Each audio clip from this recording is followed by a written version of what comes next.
గద్దరు కాల్పులు జరిగింది ఎప్పుడు, ఈయన ఇచ్చింది ఎప్పుడు, ఈయన దగ్గరికి వచ్చింది ఎప్పుడు, ఇటువంటి చర్చలన్నీ కూడా సామాజిక మాధ్యమాల్లో జరిగినాయి. అట్లాగే నేను నాకే అక్కడ గతి లేదని చెప్పడం అనేది కూడా మళ్ళీ నువ్వే అట్లా చెప్పుకుంటున్నావేంటి అని ఒక చర్చకు వచ్చింది. కాబట్టి ఆయన కొంచెం ఒక సీజన్డ్ పొలిటీషియన్ లాగా 14 ఏళ్ళు 15 ఏళ్ళు అయిందని చెప్తున్నాడు కదా.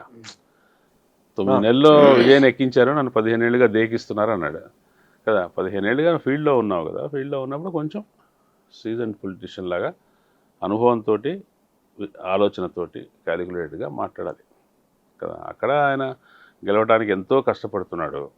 ఈ మొన్న ఎన్నికల్లో ఆయన చాలా కీలకమైన పాత్ర వహించాడు, ఒప్పుకోవాలి అది.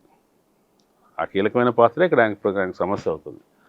2024 ఎన్నికల్లో కీలక పాత్ర వహించాడు. అయితే 21 స్థానాల్లో గెలిచాడు, 21 స్థానాల నుండి పోటీ చేశాడు. అప్పటి పరిస్థితి ఏంటి? 21 స్థానాలకు మించి పోటీ చేయడానికి ఆయన దగ్గర అభ్యర్థులు కూడా లేని పరిస్థితి. ఇప్పుడు ఈ మధ్య ఆయన పార్టీ నిర్మాణం మీద దృష్టి పెడుతున్నాడు, కానీ అంతమంది పార్టీ నిర్మాణం కూడా లేదు ఆయనకి. కాకపోతే ఏంటంటే ఆంధ్రప్రదేశ్ ప్రాంతంలో అది తెలుగుదేశం జనసేన మధ్య జరిగింది రాజకీయమైన ఒప్పందము, పొత్తు కాదు, అదొక సామాజికమైన పొత్తు కూడా. ఆ సామాజికమైన పొత్తు కావటం అనేది అక్కడ కూటమి ఘన విజయం సాధించడానికి ఏర్పడింది. ఆ ఘన విజయం మనం సాధించాం కదా, మన వల్ల వచ్చింది కదా అనే స్పృహ జనసేన కార్యకర్తల్లో ఉంది.